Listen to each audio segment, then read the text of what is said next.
Ikaw? Hindi ko na inaasahang makikita ka pa muli. Talagang hinalap ko ang tinitira niyo, Aling Belen. Bakit? Para lukuhin at paasamin na naman ako sa isang huwad na pag-asa?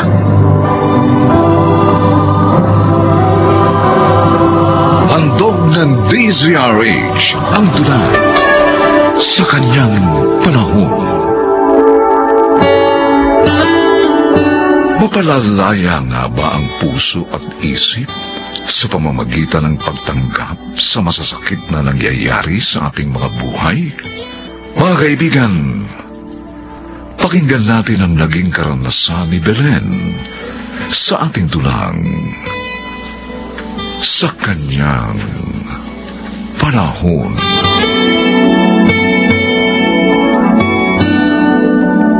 Aling Belen! Ikaw yung tumawag sa akin sa telepono? Oo. Ako nga ho. Oo nga. Nakilala rin agad kita. Dahil yan sa suot mong kulay maroon na bisidang uniforme kapag nangungulekta ka ng abulig sa simbahan. Halika. Maupo ka na rin dito sa mesang pinapupwestuhan ko para makapag-usap tayo na maayos. Yun yung perang hinihingi ko sa inyo para ipamasahe ko papuntang Bukidnon. Dala nyo na ho ba ngayon? Higit pa nga sa sinabi mong halaga ang dala ko. Dahil naisip ko, sasama ako sa iyo sa pagpunta mo sa Bukidnon. Hindi ho, Aling Belen, wag na ho kayo sumama. Ha? Ako na ho ang bahalang makipag-usap doon sa mga kumupkup sa anak nyo sa Bukidnon. Ang mabuti pa ho, bigay nyo na lang lahat sa akin ang dala nyong pera at pangako, tatawagan ko kayo agad pagdating ko doon para magkausap kayo ng inyong anak. Pero 5 mahahabang taon na ako naghahanap at naghihintay na makita ang anak ko.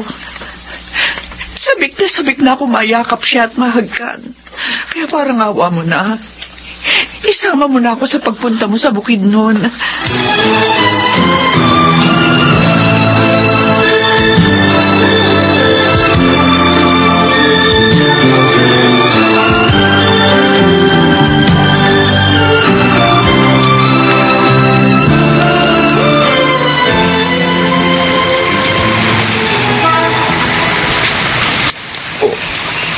Ilang taon na tayong halos araw-araw na pabalik-balik sa ibaba ng overpass na to. Pero ni Anino ni Junior at ng babaeng kumuha sa kanya na nakita natin sa CCTV, hindi pa rin natin nakikita rito, kuya. Kailangan nga kasi nating magpakasakali na magagawin dito uli yung babaeng yun. Kasama si Junior Caloy. Nagalugad na rin kasi natin lahat ng mga palengke at presintong malapit dito sa lugar na to eh. Pero hindi pa rin natin natatagpuan ang pamangkin ko. Di naman ako po pwedeng sumuko sa paghanap kay Junior. Dahil sa ati Doring mo. Umaasa siyang isang araw kasama ko nang uuwi ng bahay ang aming anak. Hindi ko rin maubos maisip yung ilang minutong pagitan lang ng pagkuha ng babaeng yung kay Junior eh. At nang pagsundo mo naman sa kanya dapat ng araw na yun na galing siya sa eskwelahan sa ibaba ng overpass na to. Tulad nga nung nakita natin nakarecord sa CCTV. Yung ilang minutong pagkita namin ng babae nga. Yun ang labis na nagpapabigat sa konsensya ko, Kaloy. Pero sino bang nakakaalam na mawawala ang anak ko ng araw na yun?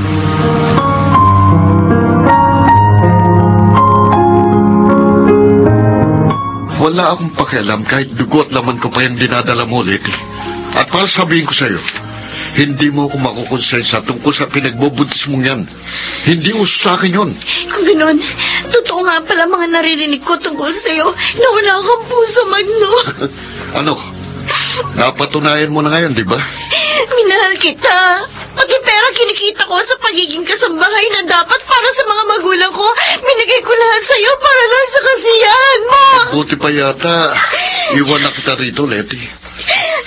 Wala rin naman patutunguhan ang pag-uusap natin na ito eh. Dahil kahit ano pang panunumbat mo, hindi ko pa rin pananagutan yan. Gawin mo kung ano gusto mong gawin sa ipinagbubuntis mong yan.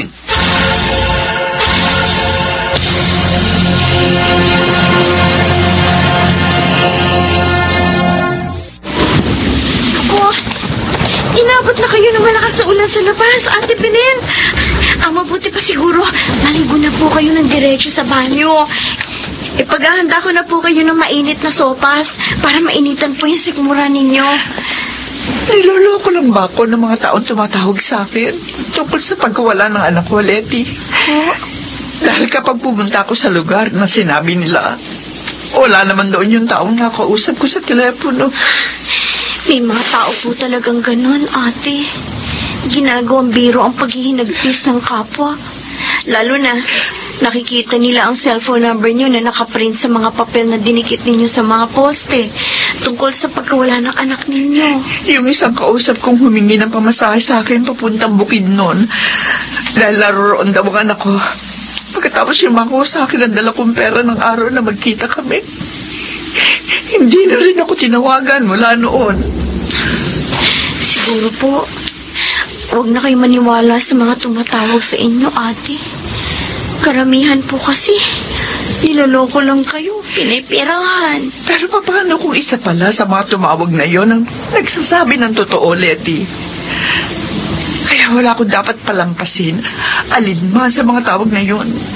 Dahil sa mga yun lang din ako nagkakaroon ng pag-asa.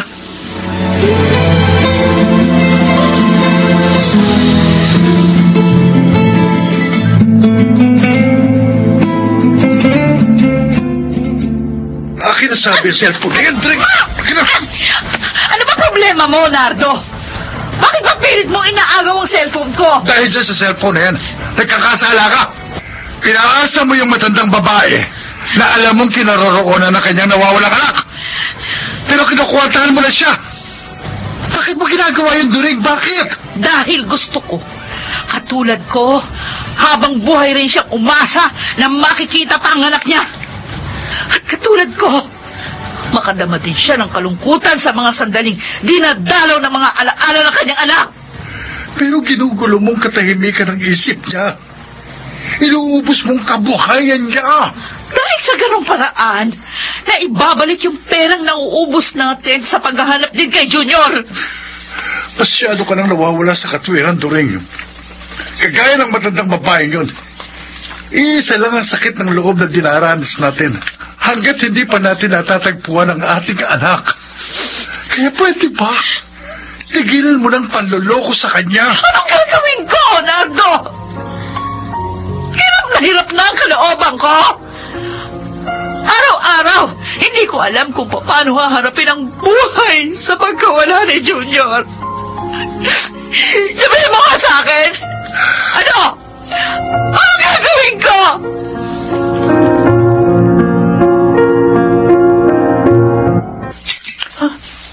Ano yung ingay na yun na nanggaling sa banyo? Teka, masilip nga. Baka may pusang ligaw na naman na nagpilit makapasok sa maliit na bintana. Tsaka naninira na naman yun ang mga gamit doon. Letty? Oh, Diyos ko! Anong ginawa mo? Bakit ang dami nagkalat ng mga tableta rito sa sahig ng banyo? Letty, gumising ka! Magsalita ka! Letty!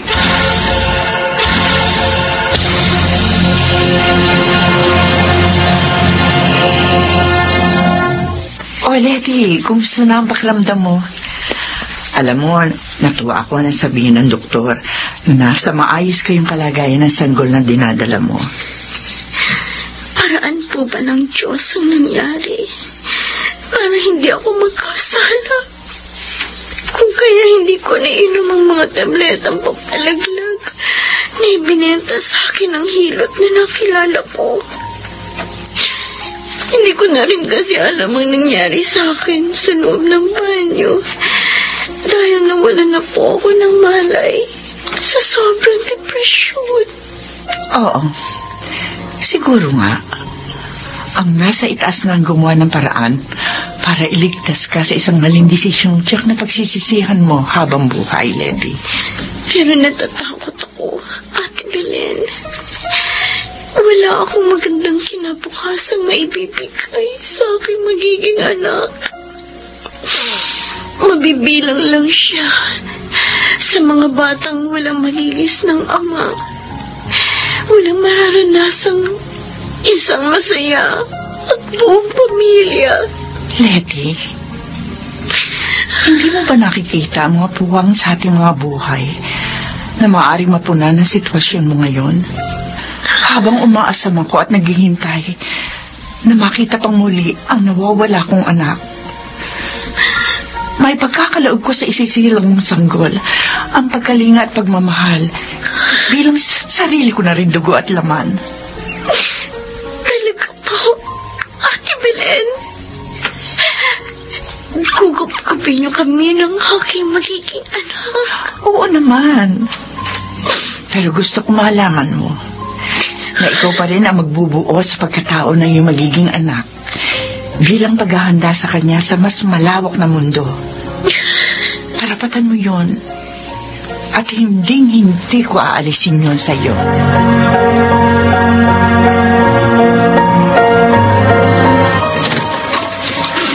Ikaw, hindi ko na inaasahang makikita ka pang muli. Aling Belen, talagang hinanap ko ang tinitirahan ninyo. Bakit? Para lukuhin at paasamin na naman ako sa isang huwad na pag-asa? Kaya ko lang naman nagawa yun dahil iyon ang naisip kong paraan para malampasan ang kalungkutan sa pagkawala rin ng aking anak.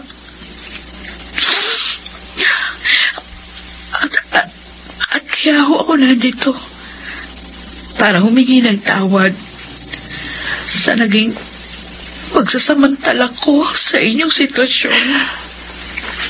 Patay na ang aking anak. Pinatotohanan niyo na isang kasamahan niya sundalo na nakaligtas sa kanilang pakikipag-inkwentro sa bundok. Ibinigay niya sa akin ang mga gamit ng aking anak, kasama ang krus na kwintas na ipinabaon ko sa kanya bago siya na destino sa malayong lugar bilang isang bagong sundalo. Masakit, hindi ba?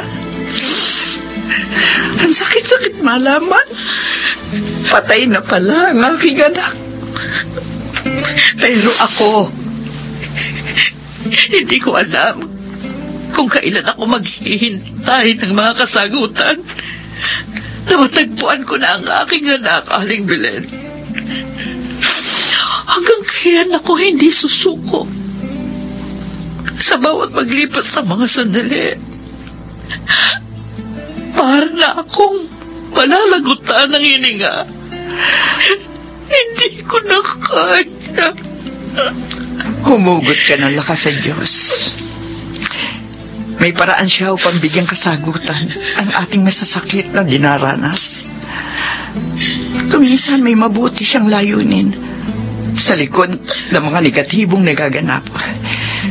Dahil nagbubunga ang mga iyon ng katatagan at pag-asa.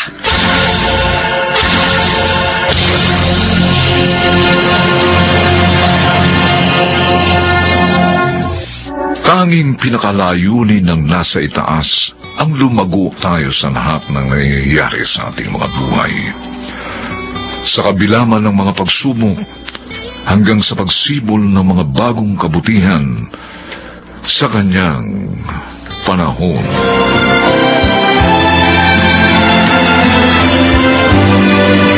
Mga nagsiganap: Susan Robles, Rosana Villegas, Chiquit del Carmen Amor, Bobby Cruz, Lionel Benjamin at Phil Cruz. Special Sound Effects Jerry Mutiak. Technical Supervision Bong Muyar at Eric Lucero. Musical Scoring Buboy Salonga. Ang kasaysayang ito'y mula sa panulat ni Sel Barlam at sa pinagsamang direksyon ng inyong lingkod June Martin Legaspi at Bobby Cruz sa kanyang panahon.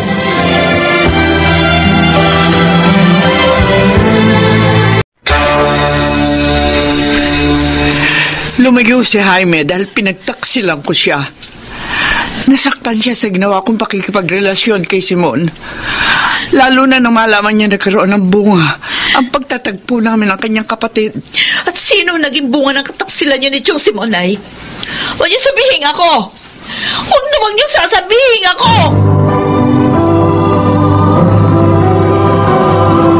Handog ng DZRH ang tula sa kanyang panahon. Tanging katotohanan lamang ba ang makapagbibigay sa atin ng tunay na kalayaan? Mga kaibigan, tunghayan natin at pakinggan ang naging karanasan ni Katrina sa ating dulang sa kanyang panahon.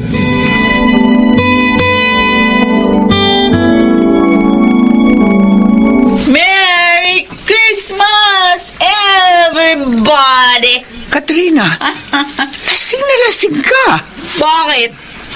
Masama bang i-welcome ang nagbabalik na padre di pamilya ng tanang ito, Nay? Na mula nung isilang ako, ngayon ko lang makikilala.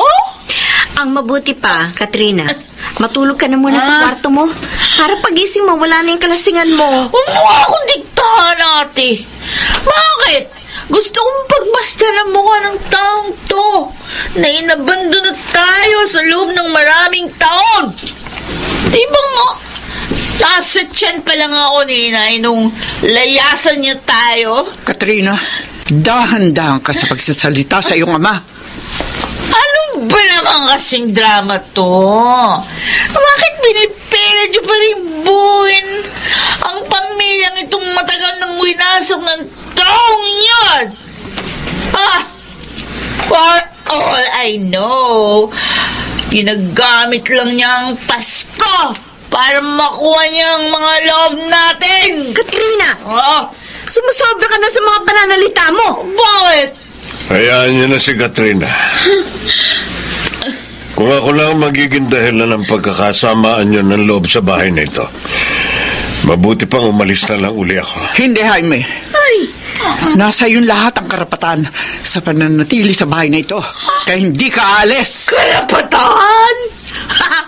Pagtapos ng mga kasalanan ginawa sa atin, siya pa may karapatan? Anong klase ng mga patakaran na umiiral dito sa bahay na ito? Ha? Nay!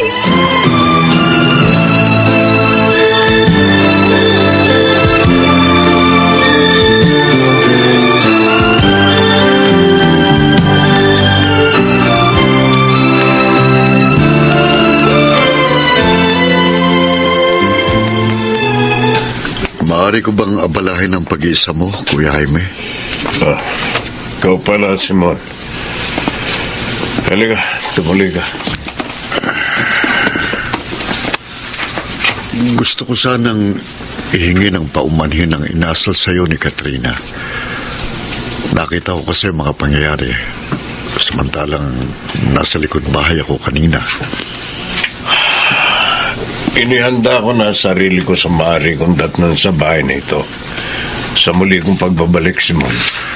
Gusto ko ring malaman mo, Kuya, na natuwa ako nang malaman kong napagpasyahan mo nang umuwi. Pagkaraan ng maraming mahahabang taon, wala akong ibang pinangarap kung hindi ang makapiling ang pamilya ko sa panahong ito ng Kapaskuhan. Siya nga pala, sa araw mismo ng Pasko, uuwi na ako sa probinsya. Hindi na kita pipigilan. Alam kong gusto mo ring makapiling ang pamilya mo sa panahong ito.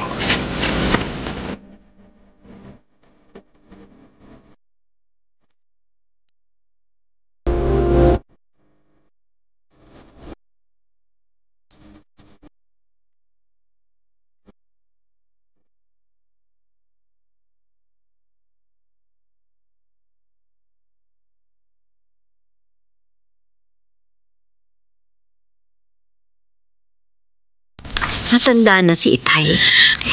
Kaya Kaya kailangan niya na isang pamilyang magpapala sa kanya, Katrina. Yun nga ang nakakainsulto. Pagkatapos niyang ubusin ang lakas niya sa naging walang kwenta niyang pamumuhay kung saan-saan, sisiksik na siya rito at dito mamimirisyo. Bakit ba ayaw mong buksan ang puso mo sa isang taong nais lang na muling sinupi ng tahanang ito na maraming taon din niyang pinanabikan? Dahil siya lang ang may likha sa malaking puwang sa pagkatao ko. Isinilang akong wala yung anino niya. Lumaki ako, wala ang presensya niya. Katrina! Lahat ng yugto ng buhay ko, hindi ko siya nakita at nakasama. Kaya sinusumpa ko siya, ate. Sinusumpa ko!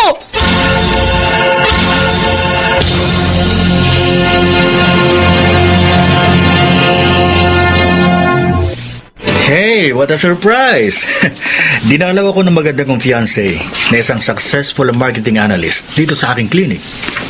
Huwag mong sabihin sa akin na nangangailangan ka rin ng psychological service ko. Pwede ba, Nico? Huwag mo akong ituring na pasyente. Bakit? Pinakakalma lang kita, Katrina. Paano kung kakalma? Ang daming nakakainis na nangyayari sa buhay ko ngayon. Alam mo, hayaan mo lang dumalo yung mga sitwasyon. Pero kailangan mo pa rin pahalagahan ng iba pang nangyayari sa'yo ng mas malalim. Lahat may kahulugan. Hanapin mo lang. Wala akong makitang magandang kahulugan sa muling pagbabalik ng tatay ko sa buhay namin, Nico. Maniwala ka sa akin. Kahit pa sa pinakakaayawan mong sitwasyon, makakatuklas ka pa rin ng isang bagong pananaw. Ewan ko sa'yo. Pero hindi tatalab sa akin yung mga sinasabi mo. Huwag mong subuking manipulahin ang mga nagaganap. Lalong huwag kang kumapit sa galit. At alam mo kung anong dapat mong gawin sa huli. Huminga ka lang ng malalim.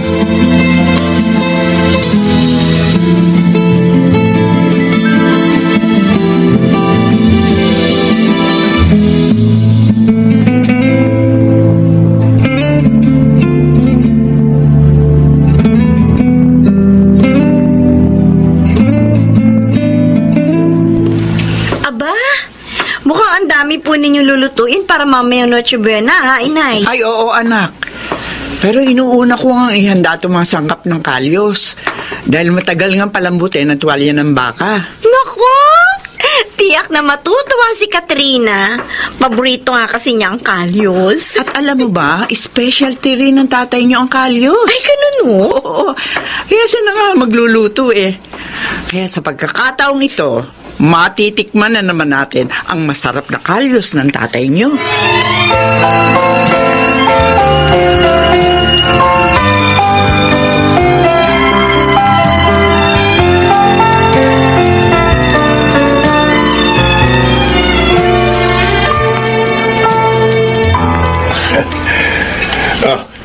Katrina, anak, halika. Ang gusto ko, ikaw ang unang tumikim nitong kalyos na niluto ko. Sabi kasi ng nanay mo, paborito mo raw ito. Kaya mas sinarapan ko pa ang luto para sa iyo. Ganun ba? Sige. Pero dapat sa mga pagkain ito, ganito ang insulot. Katrina! Masyado ka na nawawala sa katwiran. Pati na ang banal na araw na ito ng Kapaskuhan, hindi mo na maigalang. Pati mga pagkain wala namang kinalaman sa galit mo, na wala naman sa isay, dinamay mo.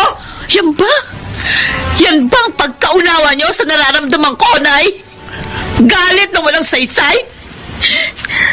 Samantalang araw-araw, punong-puno ng pagkasuklam ang dibdib ko kapag nakikita ko ang itay. Siguro nga, bago mo pa kami malapastangan lahat dahil sa pagiging sarado ng utak mo, kailangan malaman mo na ang buong katotohanan. Esther, what? Hindi na kailangan mabuksan pa ang nakaraan.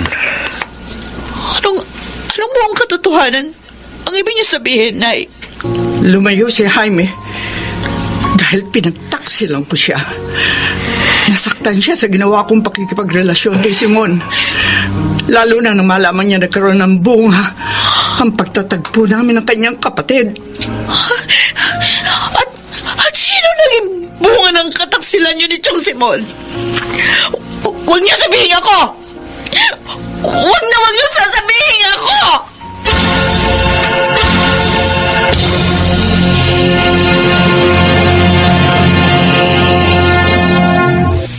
kabila ng naging pagkakasala ni inay, lumayo man si Itay, hindi pa rin naputol ang obligasyon niya sa pamilyang ito bilang haligi ng tahanan. Nagpatuloy pa rin siya sa pagbibigay ng pinansyal na suporta. Kung kaya nakapagtapos pa rin tayo sa kolehiyo. Bakit ako lang, ate? Bakit ako lang ang hindi nakakaalam sa tunay kong pagkatao? Samantalang buong buhay natin, magkakasama tayo sa iisang bahay na ito. Si Itay ang may kagustuhang ibaon na lang ang lahat sa nakaraan. Katrina, mahalaga tayo kay Itay. Ayaw niya makitang may mga damdaming nasasaktan. Kinatatakutan niya ang sandaling ganito. Na kapag nalaman mo na nga ang katotohanan, yun ang magiging dahilan ng paglayo ng iyong kalooban sa aming lahat.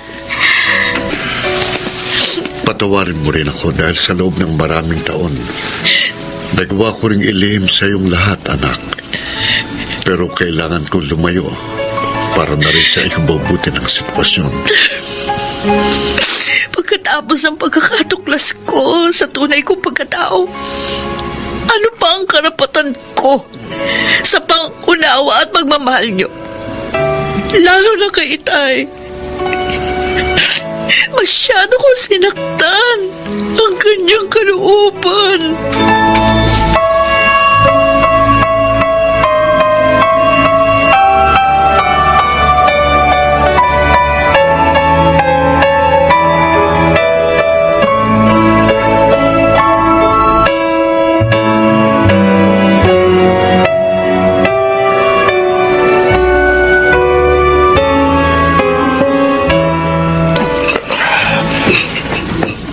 Pagkatapos ng araw na ito ng Pasko, bukas ng umaga, aalis na ako, Esther. Hindi. Siguro nga, hindi ko na mapupunan ng malaking puwang na nilikha ko sa tahanan ito sa nagdaang mahahabang taon.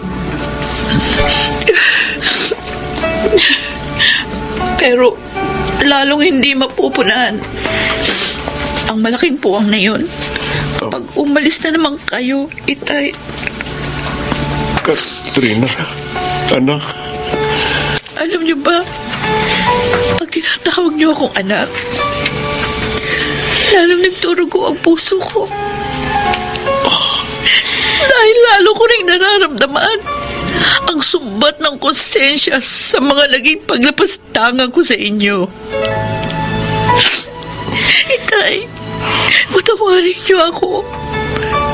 Naging napakasama ako sa inyo. Wala akong utang na loob. At kung meron mang dapat umalis sa tahanang ito, hindi kayo, kundi ako. Hindi, Katrina.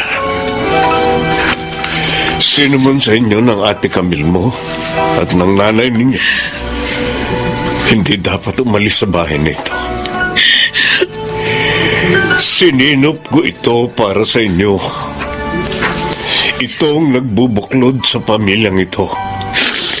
Higit sa lahat, itong simbolo ng walang katumbas na pagmamahal ko sa inyo.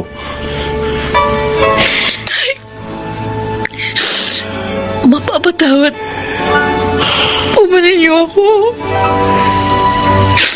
Sino bang hindi nagkakamali? Pero ang mahalaga, natututo tayo sa ating mga pagkakamali. Anong sabi ko sa'yo, Katrina? Your father is a lot of things. Nandito ka, Nico? Bakit? Pasko ngayon, di ba? Minsan lang sa isang taon ng araw na ito. Kaya kailangan, gawin natin itong masaya. Tama si Nico, Katrina. Kaya nga muli kong ihahanda ang hapag para sa pagsasalo-salo nating lahat sa araw na ito ng Pasko. Aminin ko, ito ang pinakamaligayang araw ng Pasko sa buhay ko. Dahil kasama ko ang mga taong mahal ko at minamahal din ako. Higit sa mga nararamdaman ninyo, ako ang pinakamaligayang tao sa buong mundo. Dahil natupad ang dalangin kong makasama kayo sa Paskong ito. At maging sa susunod pang mga Pasko sa mga buhay natin, na pagsasaluhan pa rin natin ni Tay. Maligayang Pasko sa ating lahat!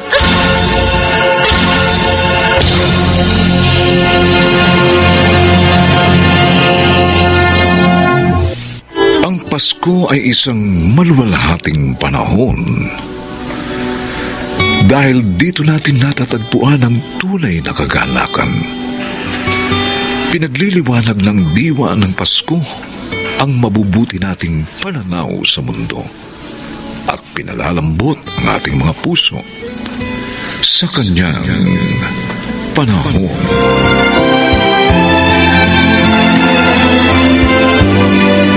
Mga nagsiganap: Rosana Villegas, Susan Robles, Chiquit del Carmen Amor, Lionel Benjamin, Phil Cruz, at Maynard Landicho Jr. Special Sound Effects, Jerry Mutia. Technical Supervision, Eric Lucero at Bong Muyar. Musical Scoring, Buboy Salonga. Ang kasaysayang ito'y mula sa panulat ni Sel Barlam. At sa pinagsamang direksyon ng inyong lingkod, June Martin Legaspi at Bobby Cruz.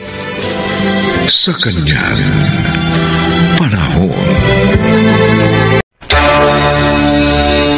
Ate Feli, Kuya Marlon, patawad po. Dahil sa ginawa ko, nailagay ko tuloy kayo sa panganib. Oh, Diyos ko. Bakit ka nagsalita ng ganyan? Ano ba ang ginawa mo?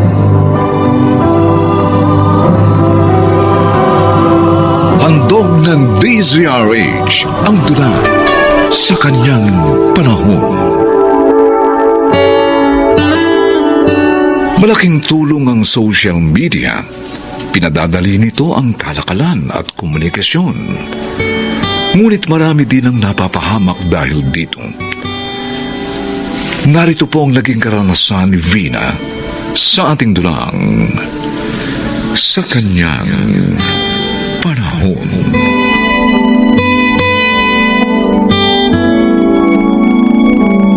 Oo, Karen. Pinadalhan pa nga niya ako ng load para daw lagi kaming magkausap. Aba, galante palang kachat mo. Nakita mo na ba siya? Oo. At ang gwapo niya. Para siyang Phil-Am. Ay, yun nga palang sabi niya sa akin, Phil-Am siya. Pinakita niya sa akin yung picture ng bahay niya. Ang laki at ang ganda ng bahay niya. Uy, maganda talaga kung totoo. Kasi may kaibigan ako sa probinsya noon na ang napangasawa niya, foreigner. Nasa abroad na nga siya ngayon at nakakapagpadala na sa family niya. Wow! Ang galing naman. Sana all. Sana ako rin maging ganun. Sana nga. Pero dahil bagong kakilala mo lang yan, naku, mag-iingat ka pa rin, Vina.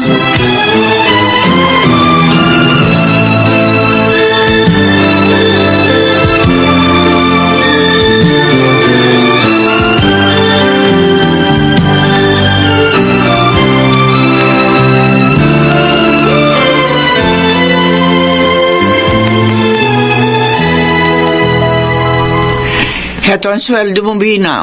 Ho? Pero Ate Feli, bali lang po ang... In-advance ko na. Para maibigay mo yung kailangan ng mga kapatid mo sa probinsya. Salamat po, Ate Feli. Talaga po kasing kailangan ng kapatid ko ng pera para sa graduation niya. Dalhan mo na rin sila ng delata at chocolate. Ay, Kuya? Hindi naman namin mauubos ang padala ng mga anak namin. Kaysa sa masira, di itulong na namin sa iba. Matutuwa pa ang Diyos sa amin. Maraming salamat po, Ate Feli, Kuya Marlon. Ang bait niyo po talaga. Mabait ka rin naman kasi. At tapat pa. Nagtatrabaho ka kahit wala kami.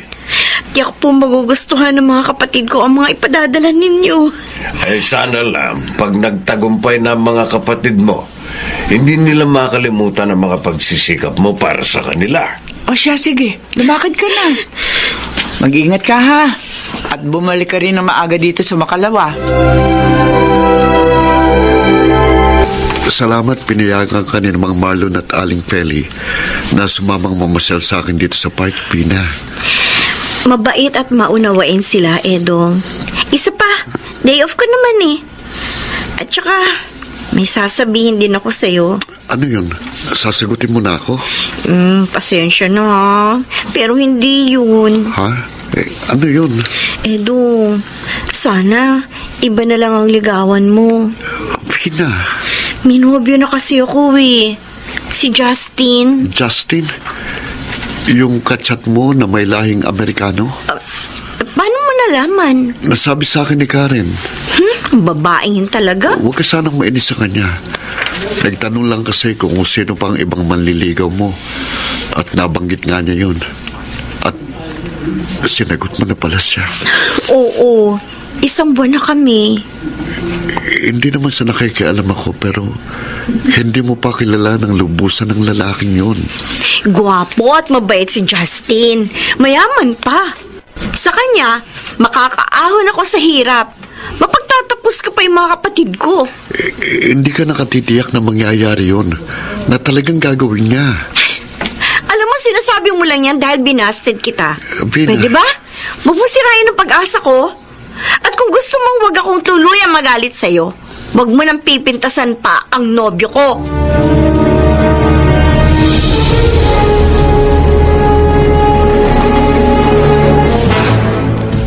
Ano? Nakikipag-break ka na sa akin, Justin?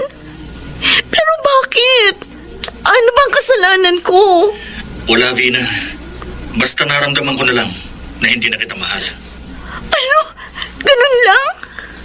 Sama mo naman. Matapos mo makita pati nakaluluwa ko, iiwan mo na lang ako. Pero, maaari pa namang maging tayo dahil mahal naman kita talaga. Ganun naman pala eh. Bakit iiwan mo ko? O sige, sasabihin ko na sa'yo ang totoo, Vina. Hindi ako mayaman. Kaya gusto ko maginhawang buhay. Pwede naman mangyari yun kung magsisikap tayo. Hindi tayo siguradong matutupad yun.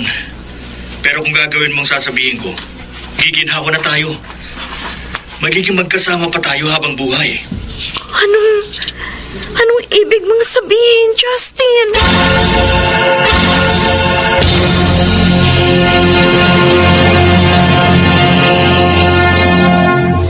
Sabi mo may problema si Vina? Ano yun? Hindi ko alam, Marlon. Kasi, hindi naman niya inamin yun nang kausapin ko siya. Pero halata ako sa mga kilos niya.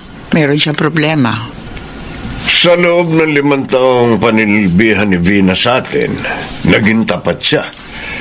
Lahat ng problema niya, sinasabi niya. Bakit ngayon ganito siya? Kaya nga nagtataka rin ako. Hindi kaya dahil kay Edong? Baka nagkagalit sila. Hindi niya nobyo si Edong. Sabi nga niya, binasa niya yun. Kung ganon, ano problema niya?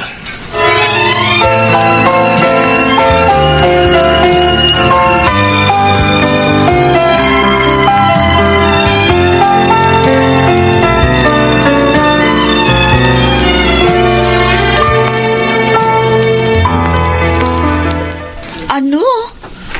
Yun ang gusto ni Justin? Oo, Karen.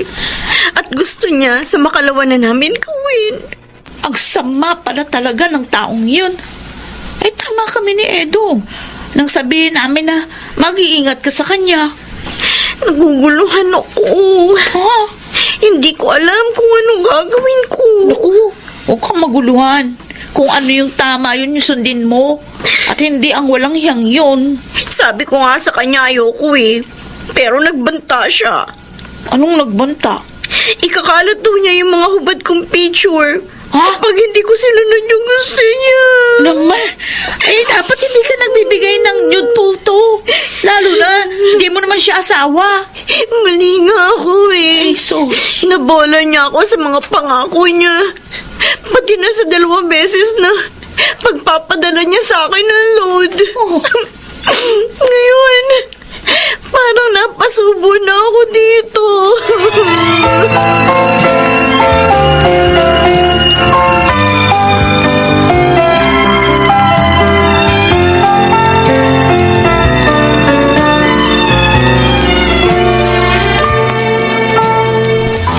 Mukhang napakahalaga na sasabihin mo, Vina. Sobra kang seryoso, ah. Oo nga. Tsaka parang naiiyak ka pa. Ano ba yun? Ate Feli, Kuya Marlon, patawad po. Dahil sa ginawa ko, nailagay ko tuloy kayo sa panganib. Oh, Diyos ko, ano ba? Bakit ka nagsalita ng ganyan? Ano ba ang ginawa mo?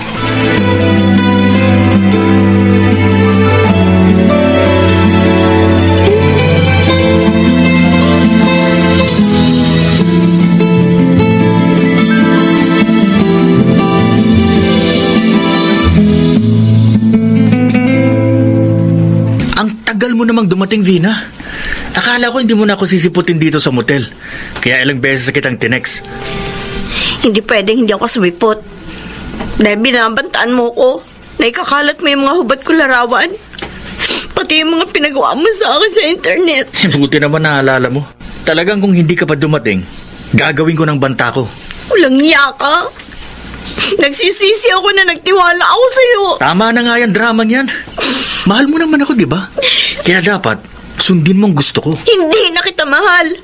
Nawala ng pagmamahal ko sa'yo dahil sa sama ng pagkatao mo. Wala na akong pakialam kung ayaw mo na sa akin. Basta ang importante, ginawa mo ang iniutos ko. O ano? Asan ang pera at alahas ng mga amo mo? Nagpinakuha ko. Bigay mo na sa akin. Wala ako ibibigay sa'yo. Hayop ka! Ano? Ulitin mo nga sinabi mo. Hindi ko ginawa ang utos mo. At huwag kang magkakamaling saktan ako. Kasama ko ngayon ang mga pulis na huhuli sa'yo!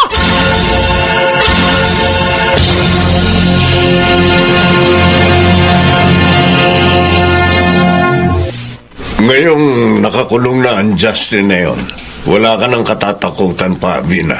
Salamat na lang hindi mo siya sinunod. Hindi po kaya ng budhi ko ang gusto niya, ate. Kaya nagtapat po ako sa inyo. Patawad po. Sana po, huwag niyo akong palisin dito. Oh. Sino naman ang nagsabing gagawin namin niya? Kuya Marlon? Gusto namin ang trabaho mo, ang ugali mo, at ang pagiging matapat mo. Kaya mananatili ka dito sa amin. Maraming salamat po, Ate Feli. Kuya Marlon. At hindi lang yon.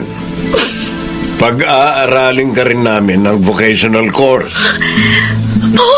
Oo. Upang sa gano'n magkaroon ka rin ng isang magandang kinabukasan.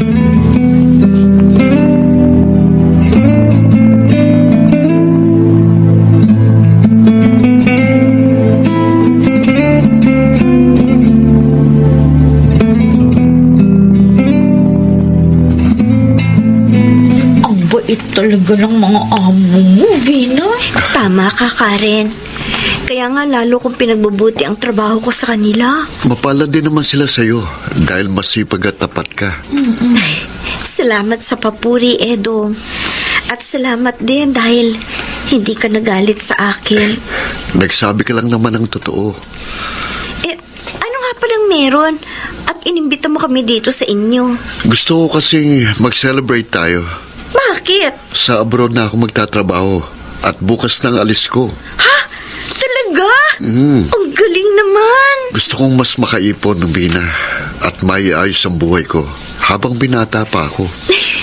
Tama yan. Sana kapag nasa abroad na ako, mamiss mo ko at matuklasan mo na mahal mo rin ako. Ha? Tingnan natin. Pero sa ngayon, aabutin ko muna ang mga pangarap ko.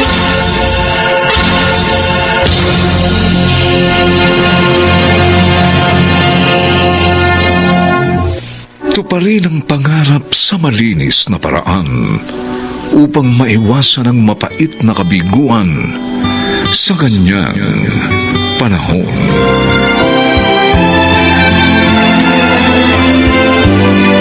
Mga nagsiganap, Chiquit del Carmen Amor, Susan Robles, Lionel Benjamin, Rosana Villegas, Phil Cruz at Maynard Dandicho Jr.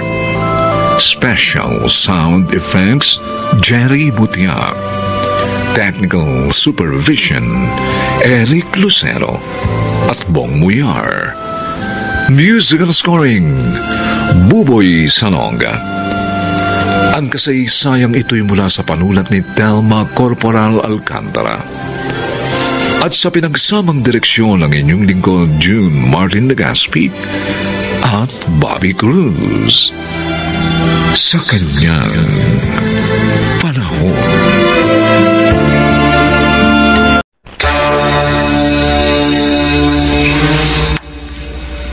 Bakit ginawa mo pa rin?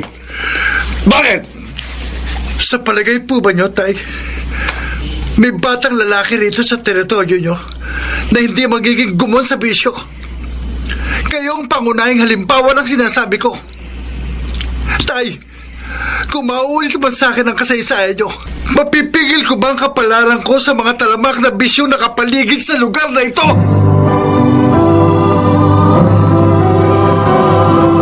Handog ng DZRH ang tula sa kanyang panahon. Masakit mang tanggapin, may mga taong hindi kayang isuko ang mga makamuntong hangarin upang magkamal ng salapi. Mga kaibigan, tunghayan natin ang naging karanasan ni Marcial sa ating tunang sa kanyang panahon.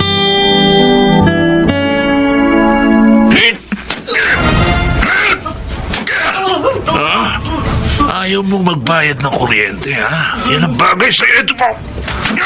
Ha? Ha? Ha? Ha? Ano? Ha? Guido, Magbabayad ka? O hindi? Ha? tama na yan. Bayad na po. Tiyak magtatanda na yan. Putulin mo na lang yung koneksyon niya sa kuryente para di na siya makagamit pa. Pati na yung mga paupahan niya. Yes, boss. Tara na. Mangongolekta pa tayo ng lagay sa saklaan, saka sa video karera. Alata ng ugok na yun ay makalulusot siya sa atin sa kagaguhan niya. Pakalain mo, boss. Illegal na nga yung connection niya. Pati pala yung mga umuupa sa kanya. Binigyan ng linya. O hindi kayo, nakita niya, hinahanap niya. Ha? Ito ang tandaan mo, Guido.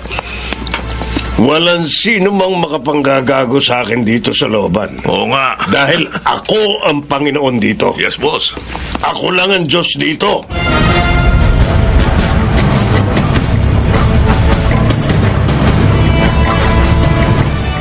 Gaya nga ng palagi kong sinasabi sa inyong magkapatid, huwag na huwag kayong magtatanim ng sama ng loob, lalo na ng galit sa tatay nyo.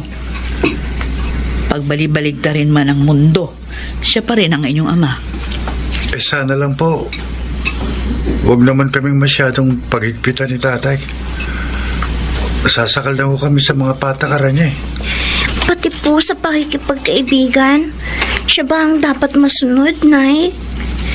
Kapag hindi niya gusto yung taong kausap ko sa labas, pinagsasalitaan niya ng masasakit at pinapahiya niya to.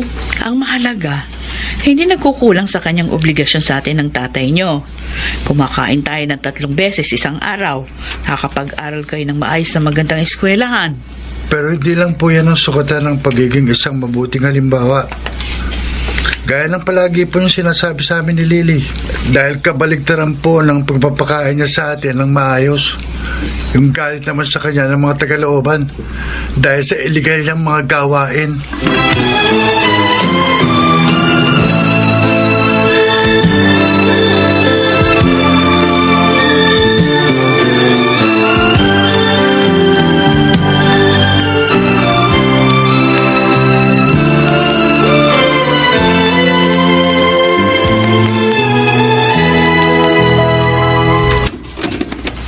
Oh, Marcial, may nagawi ka, anak.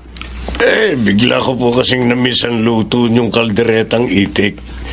Kaya dito po ako makikikain ng tanghalian ngayon. Naku, tama.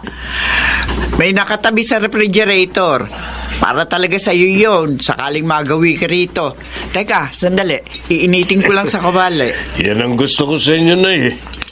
Basta tungkol sa paborito kong ulam, lagi kayong may nakahanda para sa akin.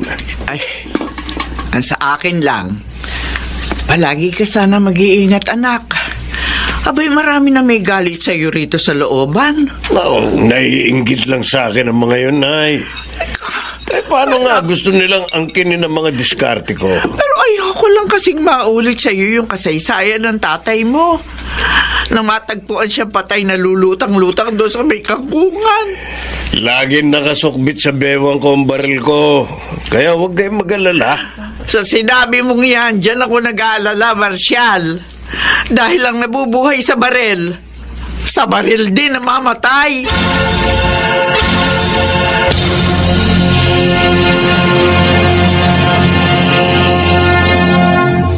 Talagang yung pera sa droga malakas ang akyat, no, Gido?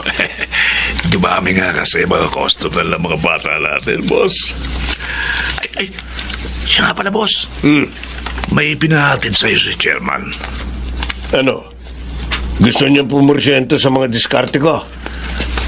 Sabi pa niya, boss, pabata raw ng pabata mga naglalaro sa mga pasugala natin, Manghihingi lang siya ng lagay.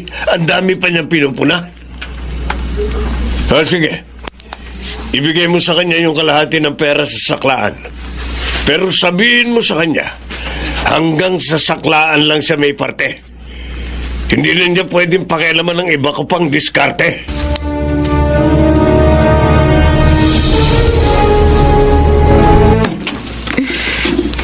Saan kaya nilagay ni Kuya Robby yung charger ko na hiniram niya? Baka dito sa drawer niya. Tingnan nga.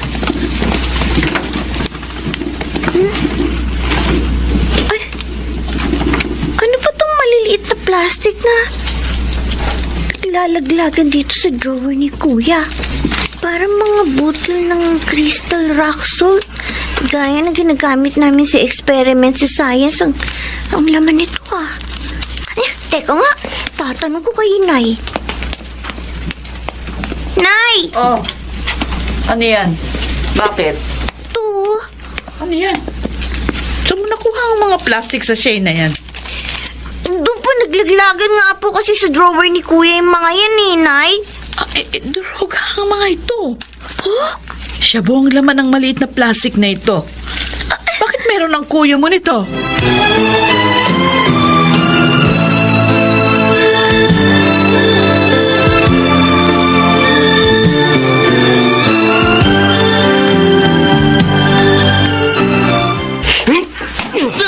Hayop ka?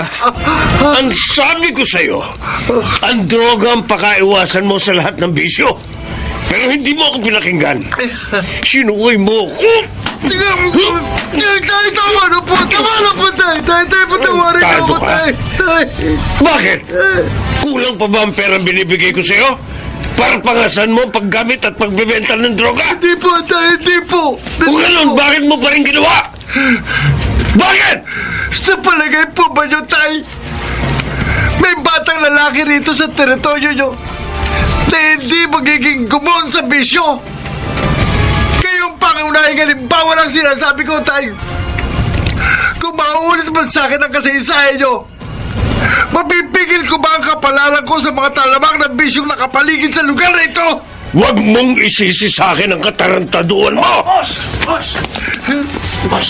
May paparating na mga bulldozer ng demolition team. Ipo-bulldozer daw nila ang lahat ng mga balong-balong dito. Tuwalan silang ititira kahit isa. Kunin mo sa hideout yung mga molotov bomb na ginawa natin. Ipamigay mo sa mga tao. Hindi nila tayo pwedeng paalisin dito sa looban. Okay, boss. Ipaglalaban natin ang ating karapatan. Tama, boss. Lalaban tayo, Gido. Okay. Lalaban tayo!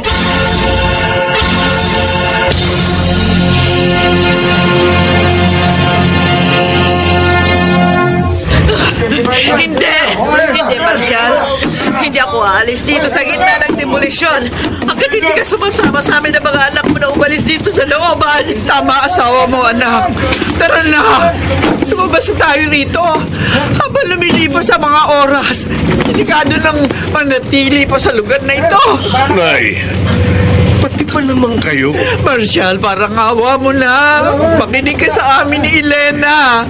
Hindi niyo ako nauunawaan eh. Nandito sa looban ng buhay ko, ang kabuhayan ko, ang lahat-lahat. Hindi rito natatapos sa looban ang iyong mga layunin para sa amin ng iyong mga anak, Marshal. Pero kailangan mo tanggapin na ang demolisyong ito ang hudyat para sa iyong pagbabagong buhay. Para sa ating pagbabagong buhay.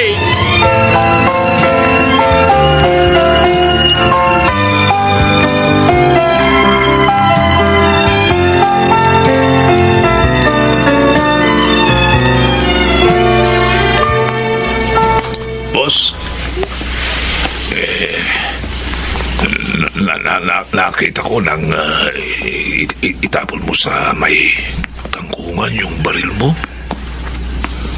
Sa pag-alis ko rito sa looban at sa pagbabagong buhay, hindi ko nakakailanganin ng baril na yung Gideon. Tama yung sinabi mo. Tama lalo yung sinabi ng misis mo, boss. Ang katatapos lang na demolisyon ng magpapalaya sa atin sa masalimuot na buhay rito sa looban. Noon, maraming beses na rin pumasok sa isip ko na talikuran ng lahat. Pero kung bakit hindi ko magawa? Boss, ang totoo niyan, kaya kita hinanap pagkatapos ng demolisyon. Para magpaalam na rin sa'yo, boss. Babalik na kasi ako sa Leyte. Bala ko, mangisda na lang doon kasama lang mga kapatid ko, boss. Tama ang desisyon mong yan. Sige na. Umalis ka na. Boss. Ilan sandali na lang darating na mga pulis na susundo sa akin dito. Bakit? Bakit, boss? Hindi ko maintindihan yung sinasabi mo. Marami akong dapat panagutan sa batas. At tanging ang pagsuko sa mga otoridad ang makapagbibigay sa akin ng kapanatagan ng isip. Sige na. Nandyan sila. Umalis ka na. Boss, salamat ha. Mag-iingat kayo palagi ng pamilya mo. Ikaw rin, Gido. Lagi ka rin mag-ingat.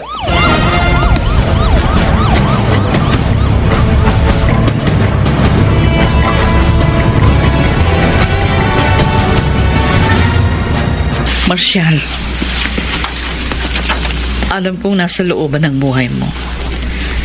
Kaya inilihim ko sa'yo ang pagpupundar ng hulugang lote at bahay sa isang subdivision. Sininop ko yung mga perang binibigay mo. Inilaan ko lahat sa bahay na yon. Nagulat na lang din ako sa naging mabilis na paglipas ng mga taon. Namalayan ko na lang. Nabayaran ko na pala ang kapuuan ng bahay at lote. Ngayon ko napatunayan na napakapalad ko na ikaw ang nakatuwang ko sa buhay, Elena. Dahil sa iyo, hindi ako natatakot na harapin ang pagbabago. Kasama sina inay at ang mga bata sa bagong lugar na yon. Doon tayo muli magsisimula ng masasaya at mga bagong yugto ng ating buhay, Marshal. Kahit gaano pa katagal, hihintayin namin ang iyong paglaya. Namulat na ako na hindi nga dapat pang maulit sa akin ang kasaysayan ng aking ama. Ang kasaysayan ko kay Robin. Pinagsisisihan ko ang aking mga pagkakamali. Alam ko, hindi mawawala ang mga hadlang sa nais kong pagbabagong buhay. Pero hindi ako susuko. Paulit-ulit man akong subukin ng tadhana.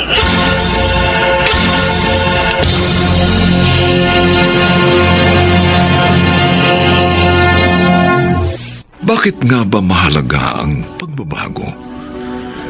Hindi kaya upang mas magkaroon ng magandang direksyon ng buhay? Mas maging isang mabuting tao na kailangang yakapin ang mga pagbabago habang dumaraan sa proseso ng mga pagsubok. Sa kanyang panahon.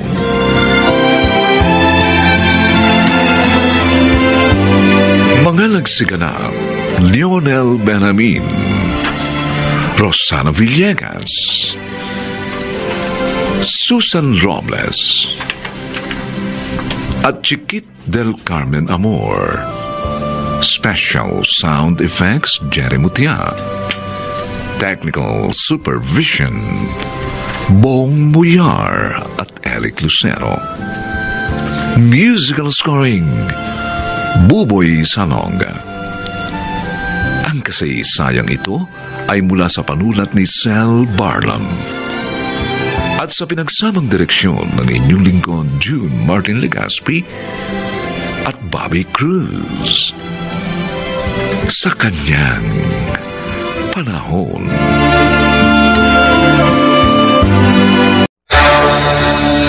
Kayo ang dahilan kung bakit nawalan na rin ako ng tiwalang magmahal.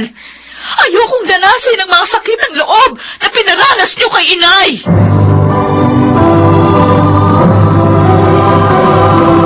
Handog ng DZRH ang dulang sa kanyang panahon. Paano nga ba mapagtatagumpayan ng isang anak ang mahihirap na sandali? Mga kaibigan, narito at ating pakinggan ang naging karanasan ni Sylvia sa ating dulang sa kanyang panahon. O inay, pang isang buwan yung iinumin itong mga gamot na binili ko para sa sakit nyo, ha? Bago maubos ito, makakabili na uli ako sa susunod na sahod. Ano ba yung mga iyan? Pain reliever na naman. Steroids. Nakapag wala na mga epekto, mas masakit pa kaysa dati ang buong katawan ko. Sa palagay nyo ba, ire-reseta pa ng doktor ng mga ito kung hindi makabubuti sa kalagayan nyo? Isa pa yung doktor na yun, kung bakit ayoko na magpagamot sa kanya. Sabihin ba naman panghabang buhay na raw tong sakit ko at wala nang lunas? O di ba, sa halip na tumunaw pa ako ng pag-asa? Minsan kasi, kailangan talagang tapatin tayo ng doktor para maging aware tayo sa mga sakit natin. Para alam natin ang mga dapat gawin. Kahit ano pang sabihin mo, pangit talaga magsalita yung doktor na yon. Kaya hindi na ako babalik sa kanya para magpagamot.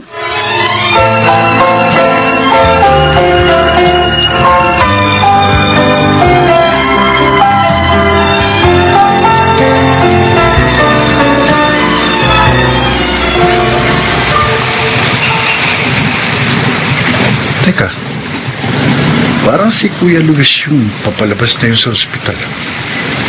Oo nga, siya nga. Hindi kaya nakakonfine dito si Ate Rica? Pero bakit hindi naman niya nabanggit sa akin kahapon nagawin siya sa talyer? Mabuti pa, businahan ko siya para makita niya ako dito sa kabilang kalsada. Para kung nandito nga sa ospital na ito si Ate Rica, masilip ko na rin.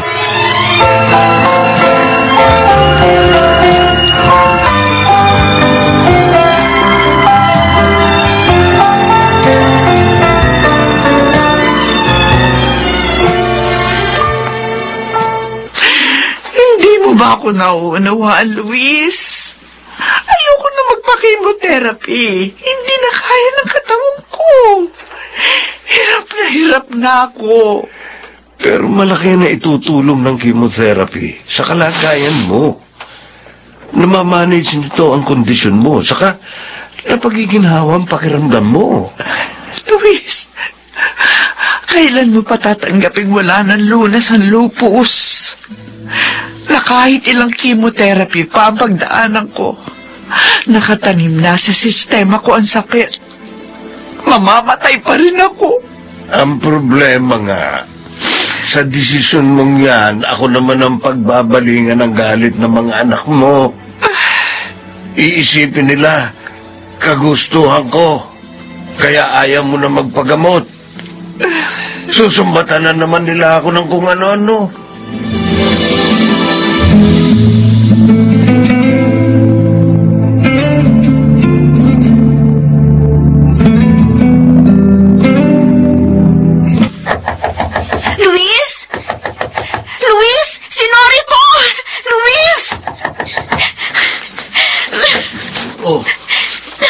Sino ka ba?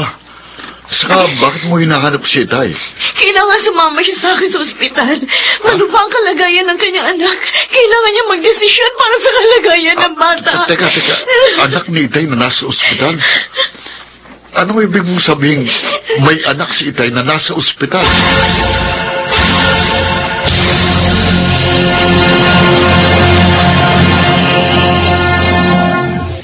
Anong sabi mo, kuya? Nangangailangan ka kamo ng 30,000 ngayong araw na ito? Oo, Oscar. Kaya kung may 30,000 ka riyan, baka naman pwede ipahiram mo muna sa akin. Kailangan ko lang talaga ngayong araw na to. Mahalagang bawat oras. Sige. Sandali. Kukunin ko lang yung pera sa loob. Salamat. Maraming salamat, Oscar. Huwag ka mag-alala. Ibabalik ko agad dyan pag binuksan ko na ang radiator repair shop.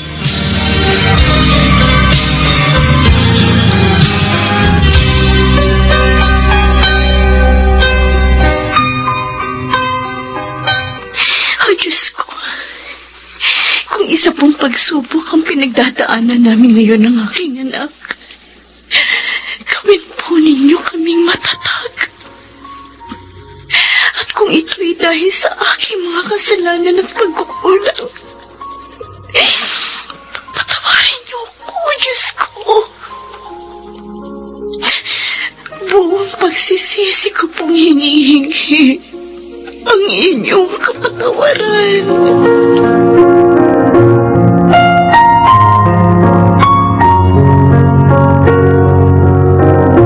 Anong ibig sabihin nito, Tay? Hinayaan niyo na lang na huminto sa pagkikimo si Inay? O ano? Titingnan niyo na lang na unti-unti siyang manghina at mawalan ng lakas?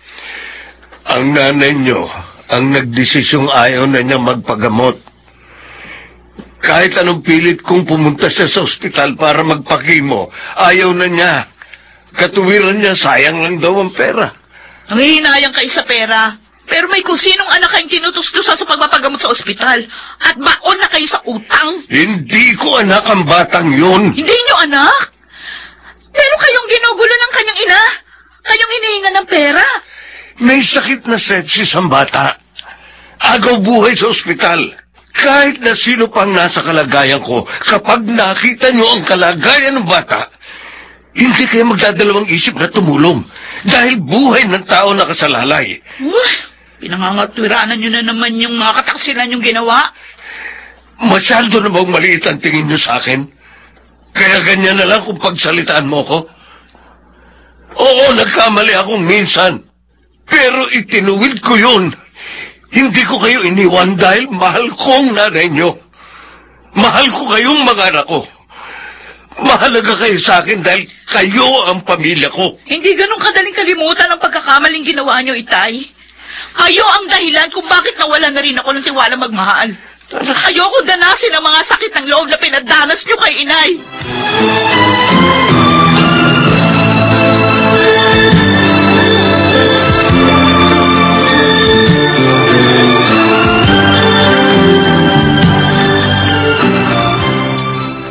Diyos ko, ano nangyari sa anak ko?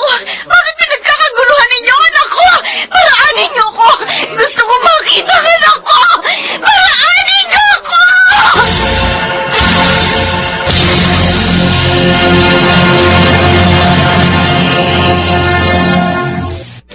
Dapat ba, kapag nagkamali ang isang ama, ay dapat na rin isumpa? Kung hindi ko ba tinanggap at pinatawad ang pagkakamali ng tatay niyo noon, maitutuwid ba niya ang kanyang kasalanan? Dahil kung ang galit sa puso ko ang sinunod ko, parang ako na rin ang nagtaboy sa kanya para lalo pang magkasala. Pero sa pagkakataong ito, bakit kailangan pa niyang ilihim sa atin ang tungkol sa Nori na yon na namatay ang anak sa ospital? Siguro dahil may sakit ako. Ayaw na rin yan dagdagan pa ang mga iniisip ko. Ang hirap po kay Itay. Nakadistansya sa amin ni Ate Silvia. Hindi ko alam kung bakit parang ang layo ng loob niya sa amin. Kapag nakita na niya kaming parating ni Ate, bigla na lang siyang umiiwas. Dahil naman niyang hanggang ngayon, hindi niyo pa rin siya ganap na napapatawad. Yan lang naman ang hinihintay ng tatay niyo sa inyo ng Ate Silvia mo. Ang inyong mga yakap ng pagpapatawad.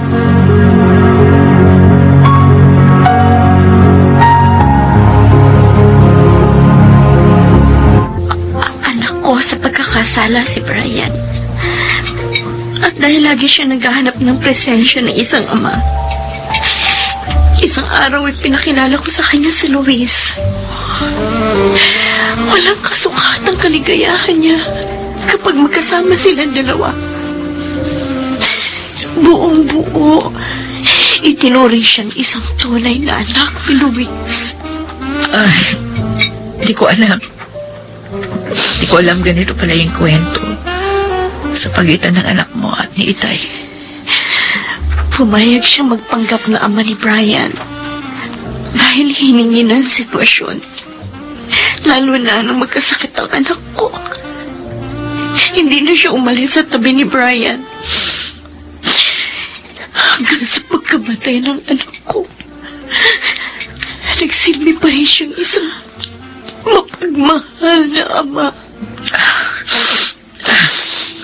Papatawarin mo ako, Nori. Kasi nag-isip agad ako ng masama.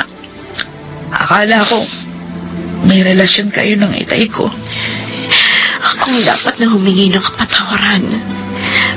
Dahil nagulo namin mag-ina ang pagsasamahan ninyong mag-anak. Ano ngayon ang plano mo? Pagkalibing ng iyong anak. Magsisimula akong muli. Gusto ko na ng isang buhay na tahimik. Nangako ako sa sarili ko na hindi ko na uulitin pa ang aking mga pagkakamali.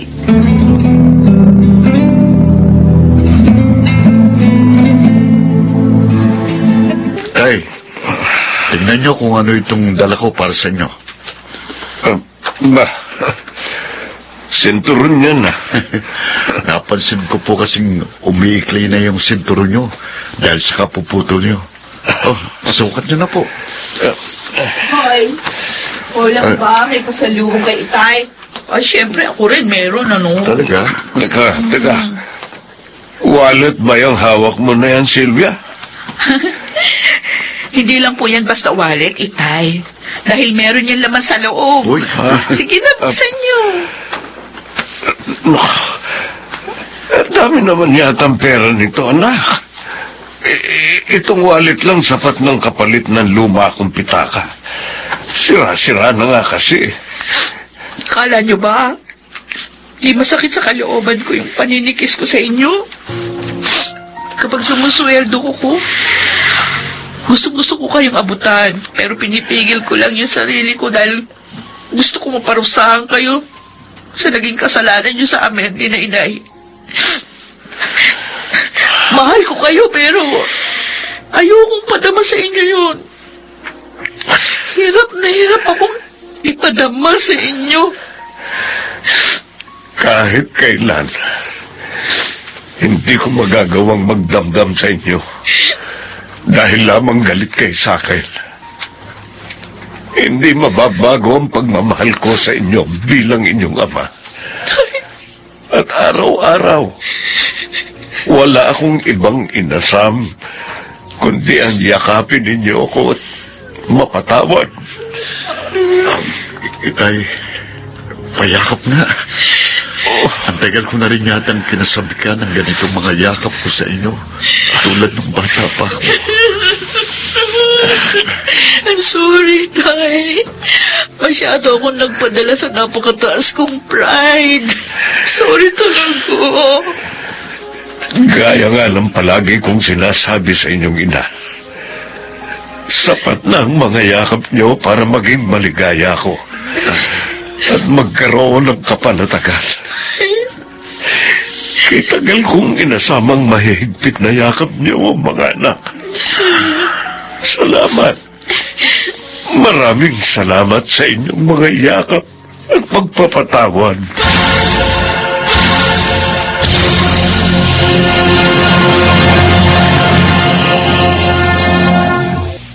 Hindi kahinaan ang pagpapatawad. Bagkus, pagpapalaya ito sa sarili mula sa lungkot at mga hinanakit, patungo sa mas kapakipakinabang at panatag na buhay sa kanyang panahon.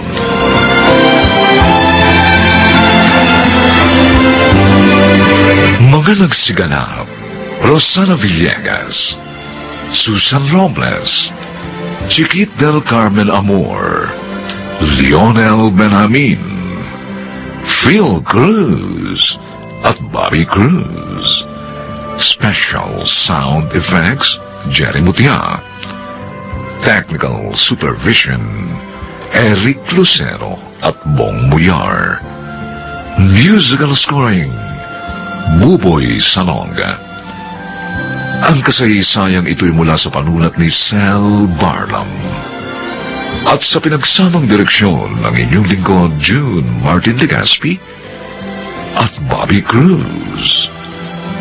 Sa kanyang panahon.